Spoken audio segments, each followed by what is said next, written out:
Assalamualaikum. I'm Arfa Flak and welcome to Fried and Tasted. All the recipes here are tried and tested. So today I'm making stuffed malai kofta.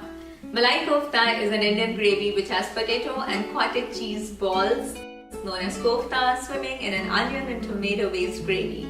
So what I did that I also stuffed these koftas with some more cottage cheese, which is completely optional. But the only difficult part here is how to prevent these koftas from falling apart while frying them. So in this video I'm going to share with you all some tips and tricks on how to make perfect koftas and also how to serve them. So let's get into the video. But before that, don't forget to hit the subscribe button, and when you subscribe, make sure that you press the bell icon also, and it should have 2 arcs around it. This way you will be notified whenever I upload a new video. And also like this video and comment below about your kofta chronicles. So now let's go into the ingredients. I'll roughly go through the ingredients now. The exact measurements are in the description below. So first we will see what all we need for the kofta. So here I have some boiled potatoes that I have finely mashed, and I have soaked some bread here in water. Then here I have some paneer that I have grated finely once again. I have some chopped coriander, some chopped green chili, some very finely chopped onions. And then I have turmeric, salt and garam masala. This much I will add in kofta. And then here for the gravy I have some chopped ginger, chopped garlic, some cashews. Take a generous amount of cashew. Some chopped onions. Don't need to chop it very finely because we are going to blend it later. Same case as with the tomatoes as well.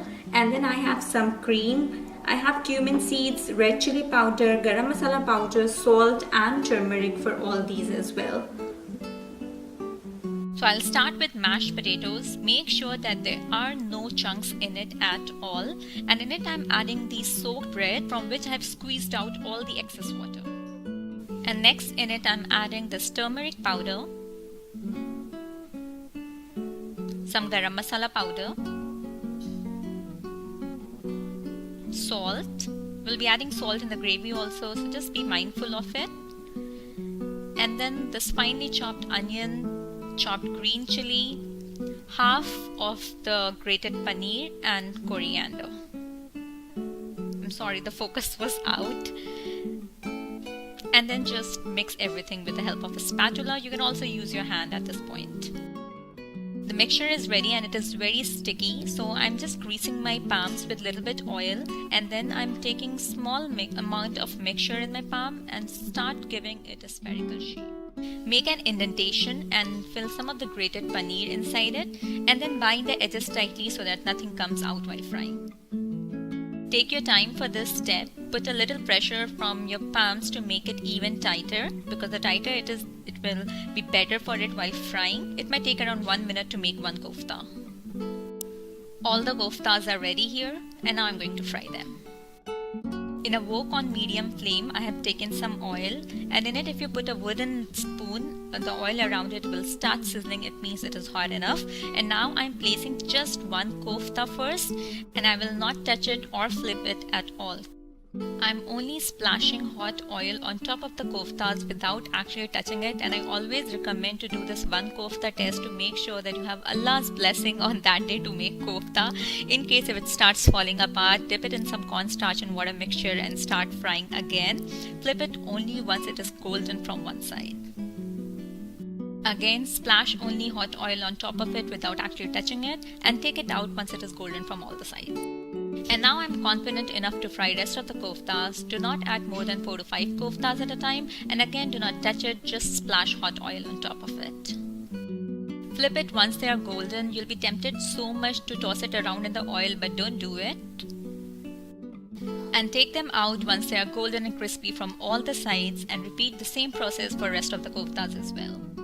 I have taken out excess oil with just a little bit left in it, and in it I'm adding cumin seeds.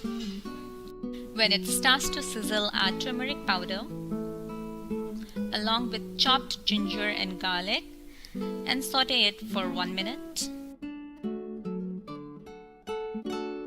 Now add chopped onions along with some cashews and saute it again for 2 to 3 minutes just when onion starts changing its color and starts turning little pink.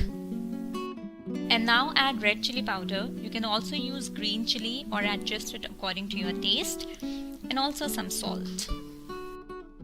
Add some tomatoes and let it cook with lid covered for 7 to 8 minutes until they are soft and mushy.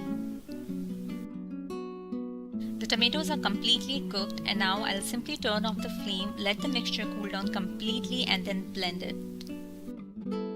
In the same wok on medium-high flame, I had taken some more oil, and in it I'm adding this blended paste and give it a nice stir.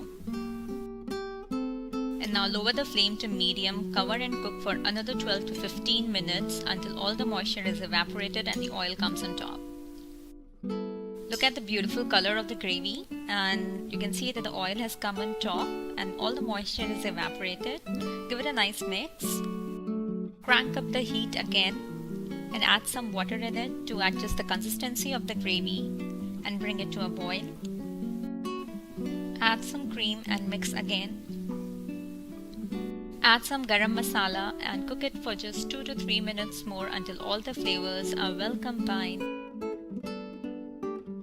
The sauce is ready now, and I'll just show you how to serve it.